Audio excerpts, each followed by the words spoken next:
I hope you guys had an awesome Christmas.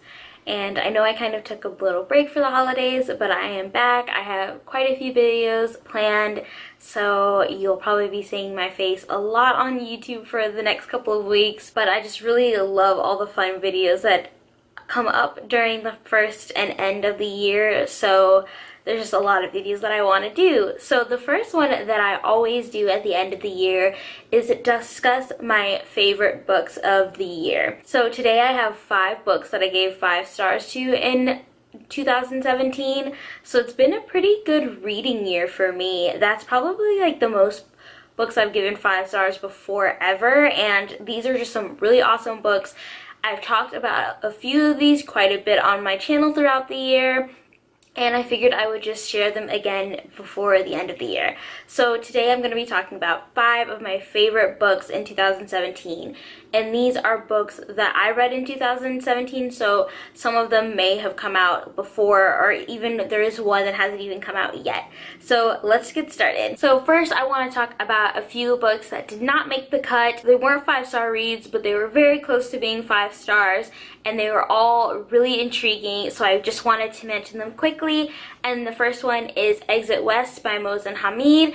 This book I've been seeing going around BookTube a lot. It was on the Man Booker shortlist, I believe, and I know there's a lot of like controversies about this book because you either really love it or you really hate it, and I fall into the really love it category. I think I talk about it more in a wrap-up, so I will put that down below as well, but it's a fabulous book if you have not read it already. And the second book is The Last Days of Magic by Mark Tompkins, and I don't see this book being talked about a lot on BookTube. It did come out a couple years ago, but it is fabulous. If you're into historical fiction with a little fantasy mixed in, this book would be definitely up your alley. If the characters are really intriguing, I think this book would make an awesome like movie or TV series. It's so amazing. I would definitely recommend it to anybody that likes historical fiction or fantasy because it fits those categories perfectly. And the third book that I want to talk to you about is called 3 Dark Crowns by Kendar Blake. This book is YA, but it's adding a new twist to the YA genre, and it's just a really very intriguing book. Currently, I think all of the books are out now, but I've only read 2 of them in the series. If you like books with political intrigue, this one is definitely for you. I was pleasantly surprised by how much I enjoyed this book and have been enjoying the series so far. And the next one is Down Among the Sticks and Bones by Shauna Maguire. This is another book in the series of the Wayward Children. I think this is the second one. While I didn't find it as good as the first book, it still was spectacular. There was a lot of diversity in it, and it just brings all those like portal fantasies into a new and modern light. I really enjoy that aspect of these stories so far, and I cannot wait until the third one is out. And the last and final book is The Hate You Give by Angie Thomas. While I did have some issues with this book, and it wasn't really exactly all I was expecting, it's still an awesome book, and I think that it's something that everyone should read no matter what race you are, no matter what age you are. It offers something for everyone. There's also a movie coming out of it soon, so this would be the perfect time to read it, and I think it's an awesome book, so definitely check it out. So yeah, let us get into 5 favorite books of 2017. So my first 5-star read of 2017 was The Mothers by Britt Bennett. If you've been watching my channel for a while, you know I've talked about this book 1,000 times. It's like in every tag that I've ever posted on my channel, and I just can't recommend this book enough. It's a really amazing story, and the writing is just beautiful as well. So for those of you that don't know what this book is about, it follows a young female during kind of like the course of 2 decades. It starts with her in high school. Well, it starts with her just graduating high school. She gets into this relationship with a football player from her school, and this is during a time when she's going through a lot in her life. She's figuring out what she wants to do in college, or if she wants to go to college even, and she's also struggling with the fact that her mother recently committed suicide, so she's grappling with that, and there's just a lot of issues going on in her life right now. So she kind of gravitates towards this football player, and they develop a relationship, and it kind of follows their relationship throughout her early 20s all the way till she becomes 30. And it's a very beautiful book. It's not heavy on romance, so if that's something you're looking for, I don't know if this book is for you. It's more about like true human relationships and what the struggles that they go through. And what's also interesting about this book is there is a very centralized theme around Christianity, and Christianity especially in African American communities. And this book takes place in a small California town, so the community is well aware of what's going on in everybody's lives, and this Black Baptist church is kind of like a central character.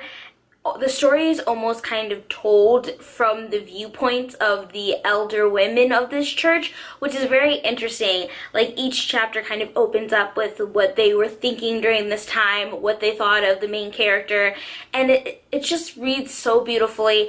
The ending, while it isn't necessarily wrapped up quite in a bow, it's just such a satisfying ending in my opinion, because it leaves it up to the reader's interpretation. And I just can't, this book is just great, and I hope more people read it, because Britt Bennett, this is her debut novel, and I think I just can't wait to see what else she has, because this one is such a great start to her writing career. And yeah, I absolutely love this book. So this next book is actually a collection of poetry, and the poetry collection is Let Them Eat Chaos by Tempest. And I don't read a ton of poetry. It's something that I kind of want to get into more, and I will talk about that more in my 2017 goals, which will be coming up very soon in a video. But I think that this has kind of like driven me to want to know more about poetry. This collection is just so solid, and I think Tempest is a great poet for people that are looking to get into poetry, because her poems are so approachable and easy to understand, and they're just beautiful. And while I do have a physical copy, I actually originally listened to this on Spotify. I highly recommend anybody that wants to check out this book, get it on Spotify, because listening to it's such a different experience, and I think it just grabs you in a different way. It's amazing to listen to, and I'm really glad that I did. And I was so wrapped up in this poetry collection that I ended up getting a physical copy. But when I first listened to this collection, I ended up listening to it like 10 times, because I just love the work. Each poem is kind of like following a different character, and then at the end they're kind of all interconnected, and that's something I love in fiction, so I think that also drew me to this collection. But you really get to know these characters in such a short span. It's just a really intriguing poetry collection, and I think that a lot of people can relate to the themes that are going on in this story. So my next book is Difficult Women by Roxane Gay. This was my first book of Roxane Gay that I read, and I was super surprised. I didn't know what to expect coming into this book. It's actually a short story collection of a couple of stories that she had written previously and had published in literary magazines, and this kind of was compiled together. It basically follows women in all different steps in life and different ethnicities and going through very different situations, but there's this core theme around being very strong and independent, and I really liked that about this book. It's definitely an emotional toll, because there's a lot of abuse and trust issues that occur in this book, but it's very interesting. And I think that while I didn't enjoy every story in this collection, the stories that really did stick with me were amazing and powerful. Not every story follows the same kind of pattern, which I find kind of frustrating about some short story collections. But I think it was okay. This one was different, because these are stories that she kind of created throughout her career and then kind of compiled into this collection. So it wasn't formulaic in any way, and there's a lot of different themes, and it's just very interesting. I think that if you don't like every story, there's definitely one story for everyone in this book, and I think this is a staple that any woman should pick up, because it's just such an amazing short story collection. And I think Roxane Gay's writing is just spectacular and beautiful, and it just she really knows how to bring you into the story and bring you into these characters such a short span that it's just captivating and really interesting. And I do have a full review of this book, so I will put that down below as well. And any of the other books that I have full reviews on, I will put up in a card on the screen and in the description for you. And the fourth book is actually the end of a series, so I have to say that the entire series is by far one of my favorite series of all time. But the last book is The Stone Sky by N.K. Jemisin, and this is part of the Broken Earth series. It's a sci-fi fantasy series that's just like epic and amazing. I can't really go into too much detail about what this third book is because it is the last book in the series. Essentially, the first book, which is called Fifth Season, follows three main characters, and these characters have special powers that allow them to kind of control and manipulate the earth, but because they have these powers, they're looked down upon and used kind of as slaves to help control the earth during like this period of time where the earth is very unstable. So these people that can manipulate the earth are kind of used to keep the earth stable and allow people to live freely on the earth. And it just basically follows these characters and how they go about and how the earth is kind of like ending for the real time this time. And so it's hard to explain what the entire book is because it's so expansive, but it's just an amazing series. And this third book, I listened to all the books on Audible, and then I was able to find all three of the books at a bookstore and purchase them after I finished reading all of them. But I think the experience of listening in on Audible was amazing. I do want to go back and actually read the physical copies because I feel like there might have been things that I missed, but this book, The Stone Sky, was by far one of my favorite books in the series, besides the first one. It's so emotional. I ended up crying at the end of this story, and I rarely ever cry when I'm reading a book, and this book just like drew me to tears, and it's beautiful. I think the ending, while it's not exactly what I wanted, it's still a beautiful and positive ending, and I absolutely love this series. I think N.K. Jemisin is really fantastic at building these really intricate worlds and creating just honest and human characters. So if you have not checked out this book, I know it's been around BookTube for a really long time, but it's amazing, and I definitely recommend it to anyone who has not read it. And the last book I recently read, and that was The Immortalists by Chloe Benjamin. This book will be coming out in January. I have a full review on it, so I will put that in the description and in a card up above. But this book was amazing. I received an e-copy in return for an honest review from NetGalley, but as soon as this book comes out, I am buying the hardcover. Like, it was interesting. It was not what I was expecting. While I do think the Goodreads review does a really great job of describing this book, I don't think it does it justice on how amazing this book actually is. So essentially, The Immortalists follows four siblings who go to a gypsy fortune teller to find out the day that they're going to die.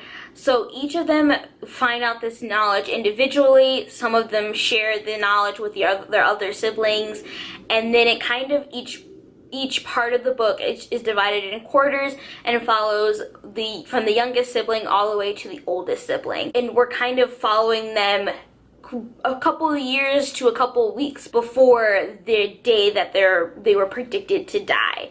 So this book is really interesting. While it does have like that magical feel to it because of their day predictions, it feels very real and believable, like this could be a true story. But it also just has this like interesting facts. Like, Chloe Benjamin did a really good job researching this story. It follows characters through their like different time periods, and I think it brings those time periods to life in those locations because not every sibling lives in the same location. And it kind of just like, I don't know, it just really stuck with me because I have a lot of siblings, and it really talks about like the relationship between sisters and brothers and how that kind of relationship grows distant over time and how there's like an ebb and flow. And it's just a really interesting book, and I highly recommend it. Not only is the writing really spectacular and beautiful, but the story is engaging throughout. a lot of the times with multiple perspective novels, I find that there's one or two characters that I'm really interested in while the other characters are not as intriguing. But I think all four of the siblings had a really interesting plot line, and I wasn't bored at any point in the story. Yeah, I just absolutely loved it. So if you want to check out my more full review, I kind of talk about more of the themes and what's going on in the story, I will put that in the description.